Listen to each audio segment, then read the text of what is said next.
We are back, and I can't describe how excited I am and how we are covering so many things.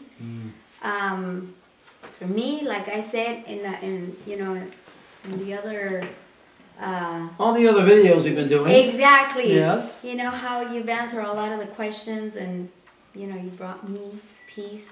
So, but I'm still like debating on this little thing. I still don't understand. Okay, before that, for those of you who are just joining us, okay, this is Carla. The show is called Believe, and I am Louis Anthony ViVenzio. I am Pastor Luigi.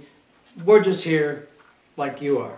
We're learning, we're walking through life, but we've learned a lot through life, and so we have decided to bring it to you. In some way we can help you to believe in yourself, to believe in your dreams, to believe in your goals, to believe in your visions, whatever they are. And we've been through a lot.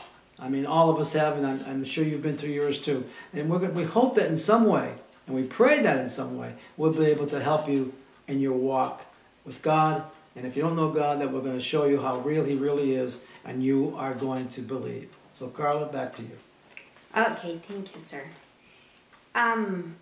Confidence. Confidence. We stayed with the confidence last time. You were sharing I like confidence. About walking away from God as a teenager. As a teenager. Having a vision of what you wanted to be. Correct. You wanted to be popular, have a lot of money and all that. Being that you said that when you were 15, your mom and your dad divorced, yep. Right? Yeah. So that will break someone's confidence. True. Okay? So this right here wouldn't be happening if someone didn't believe in it. That's okay? right, sure. It was a creation, not really mine. It was a creation of our manager, Christian, right? Our cameraman, Christian. So I've got to give him credit. He likes to be behind the scenes, but we want to bring his name up. Right. Because we need him. So this was a vision that he had, and he will like tell me, and I see it, and this and that.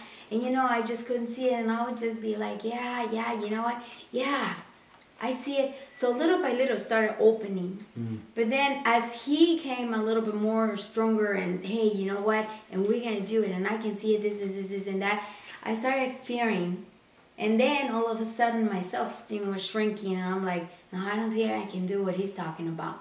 I don't think I can do what he's talking about. So I had his support. He believed in me. He believed he made it happen. Good point. So who was behind you in this case? At that point in time, nobody, at least physically. Now looking back, even though I had walked away from God, I had become rebellious, God was behind the whole thing. As we get more into my story, we see how He ended up using all of that for His glory. So at the time, I didn't know God was in the picture, but obviously He had to be. So the confidence at that point in time, I thought was me, because I had the belief in what I wanted to do. I wanted to become a rich and famous hairdresser. And I believed that I could do it, and so that created my confidence now. Because here I am in rebellion, and all of a sudden I see this thing, and it's like I just kind of wake up, a light bulb went off, I sort of came alive, right? Because there was something I to live for. There was something to strive for. And so that belief created the confidence, and at the time I thought it was just me. I just believed I could do it. So if you believe you can do something, well, right here in the dictionary, we'll read a few of these after, that belief creates confidence. Now, I believe now, fast forwarding all these years, that God was in the scene all the time. I just didn't know it. I had left God, but God had never left me. Because I was brought up Catholic, like we talked about earlier. So I still knew that God existed, even though just because I walked away from Him didn't mean He didn't exist anymore. Didn't mean that He wasn't in my life anymore. He was from a distance because I walked away, but He didn't change. And He says, I'll never leave you nor forsake you, and He never did. So He may have, through that vision I had of being that platform or being that educator, put that confidence in me. But at the time, I thought it was my confidence, because I was away from God. So I wouldn't have even thought about putting him into the equation. Does that make sense? Mm-hmm. Sure. But whatever it was powerful. Okay, now let me ask you, why hairdressing? Being a hairdresser. That's a good question, yeah. Well, the reason why I chose hairdressing was because my mother was in the business. So I had been exposed to it for many years. So I felt very, because, I mean, she had a little beauty salon in our home. And from the time I was, I don't know, 13, somewhere in there, I was always around it. I'd come home and there'd my mother be doing hair. And I got to know a lot of her customers, right? I mean, they were like my mother. I had mothers all over the place, right? So I felt very comfortable in that environment. Because remember we talked about environment in one of the earlier videos. Right. Okay, so I felt comfortable in that hairdressing environment. I felt comfortable being around women because they were like women, and they're like their son, and it was great. Well, when I finally decided what am I going to do with my life, and my mom said, "Come to a hair show and see what that's all about." I had no idea what she was even talking about.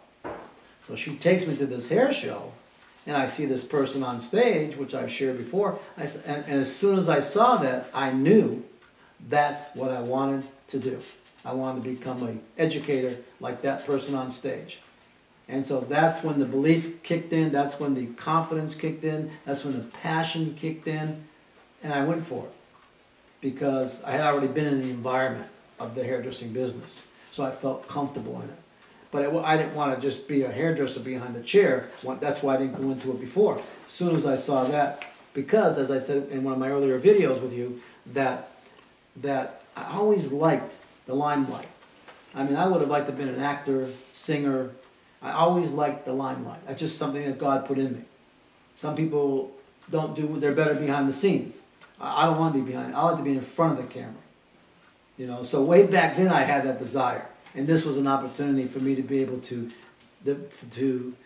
have that desire manifest. But that's where it came from, my mom. Okay, so let me ask you something. Sure. As your confidence was just getting out there and you're like, you know what, I can do that and I'm going to do it. Did you experience any kind of fear at one point? Never. No fear whatsoever. No. I don't believe, and again, this is a pretty general statement, so, some of you may or may not agree with everything that we say, or I say, or Carla says, but this is our own, we're only sharing with you a lot of our personal experiences, okay? I never had the fear because I had the faith that I was going to do it. So there was no fear there. No, I'm going to do it, period. There was no such thing as fear. In fact, I'm not sure if there was a place here, belief. To have faith. Belief takes faith, not fear. If I had fear, I wouldn't have gone for it. Fear would have stopped me. But I didn't have that. I had faith. I had belief. So I never experienced fear. No.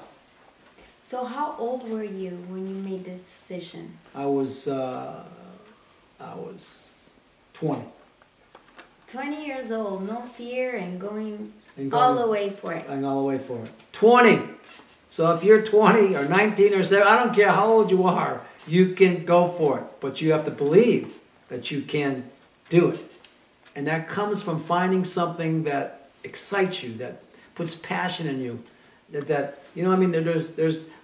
example, and I'm not a golfer, but Tiger Woods, when he started playing golf, was 3 years old.